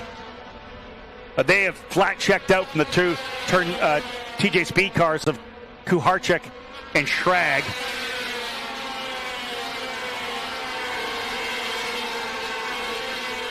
Exclusive Autosport went 1-2 in USF 2000. Turn 3 trying to do the same thing here. There's 3rd and 4th. Simic Kuharchik and Thomas Schrag. Both these drivers having awesome runs. Good opportunity for Kuharchik, as we said, to get a feel for the oval before doing it with the Indy Next crew here in the second half of the season. Number of ovals for Timic, and he'll get this first one in the books, get a feel for it. 12 laps to go.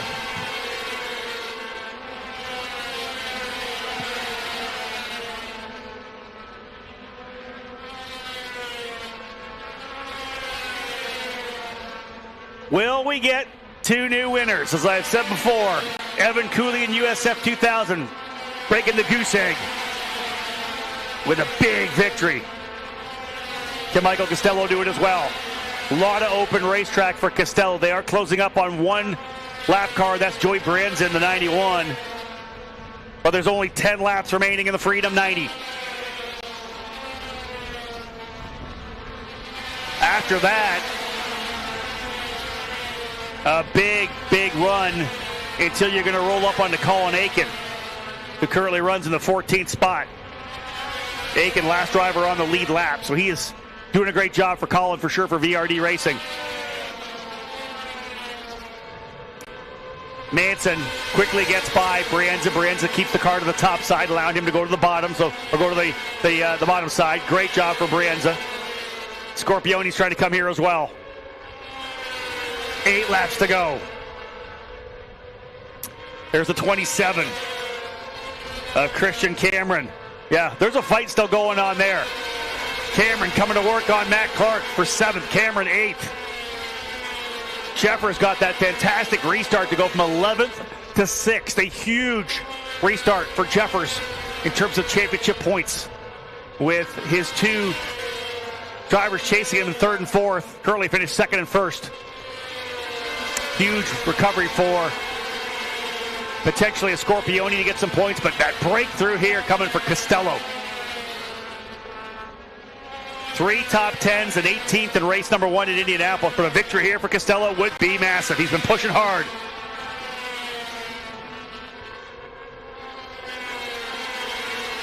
Lots of racetrack down the back chute.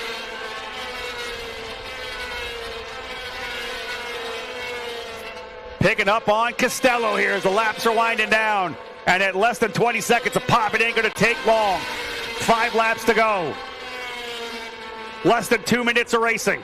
The TJ Speed guys aren't done yet. Schrag's trying to find a way by Kuharczyk. Timmy Kachow, as they call him on Fox Sports. We'll keep it as Kuharczyk here. Oh, let's see if Schrag's got anything for Timmy. Oh, we're going to go at it here. The TJ Speed cars side by side coming over. Oh, to the bottom of the racetrack. Schrag trying to get him. Excitement here on the final lap. They're closing up on Brienza. Oh, Schrag can't quite use him as a pick. Schrag's got to get way out of it at the bottom. That may be it for him. 3 to go. I think Schrag was lining him up. Not quite enough at the end, though. He had to bail out of it. Later starting to close up on Colin Aiken, but I don't think it's going to happen here.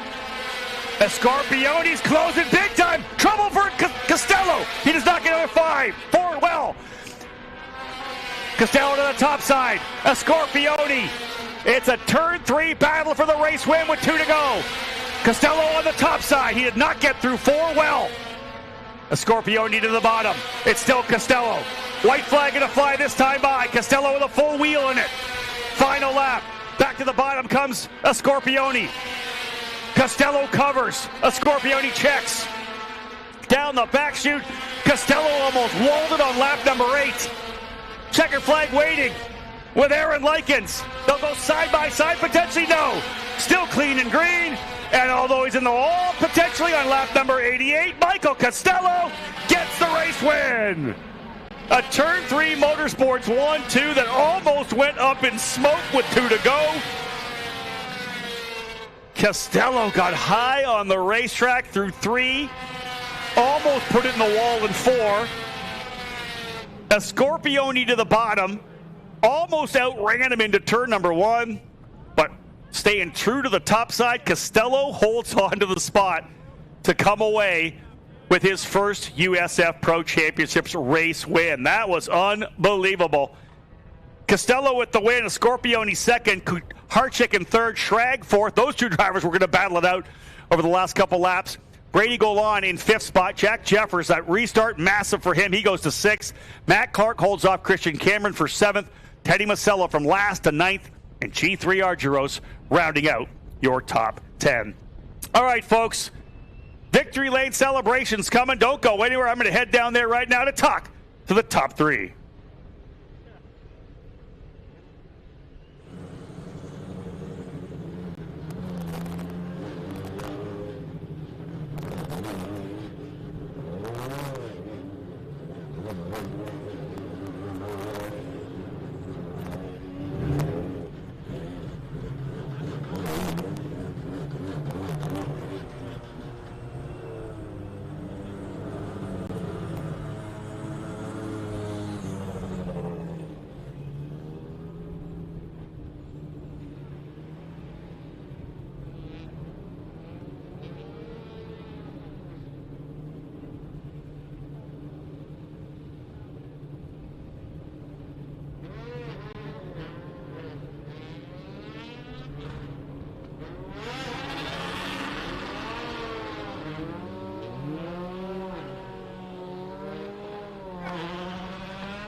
celebration obviously continuing down here right now.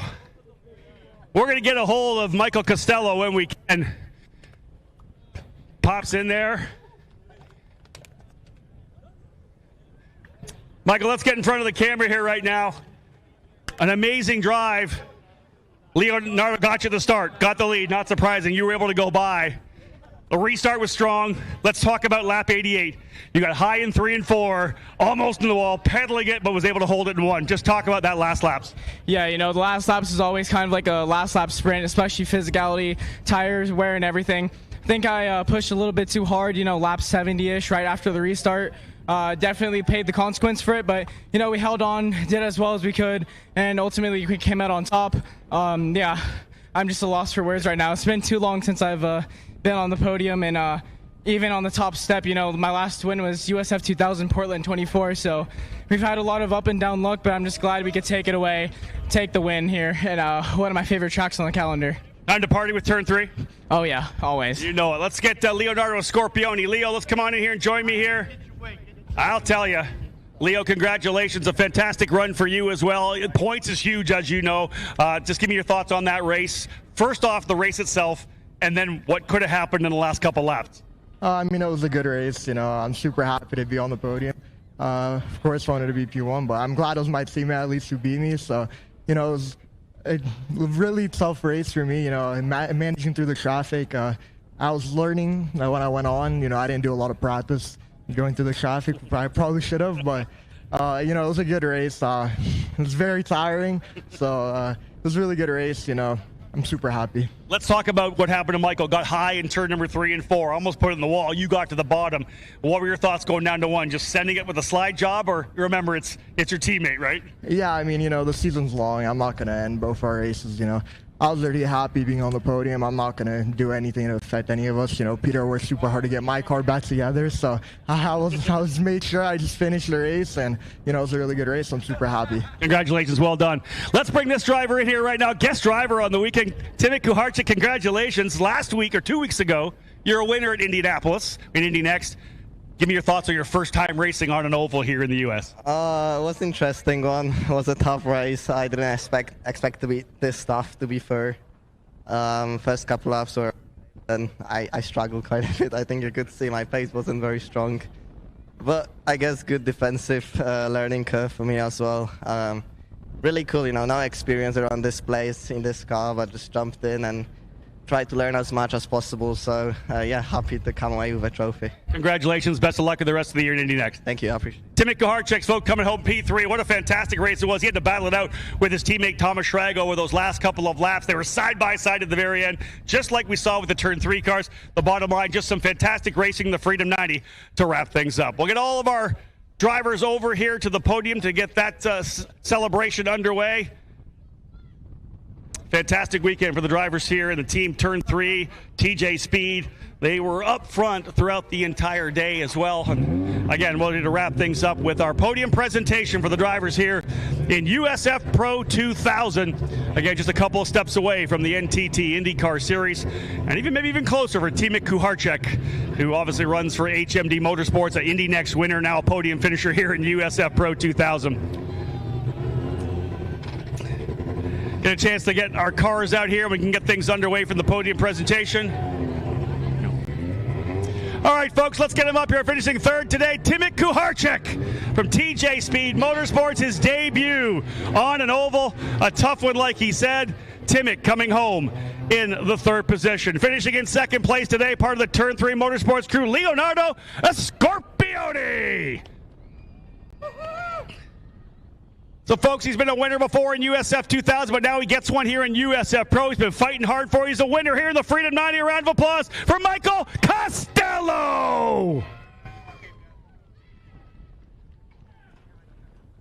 Hard pushing throughout the entire race. Costello talked about the fact may have cooked it a little bit too much late in the race. Got high coming through turn number 3 and 4. Almost stuck it in the wall on lap number 88. That gave Scorpioni a chance to go to the inside. Had it been anybody else, it might have been a different story.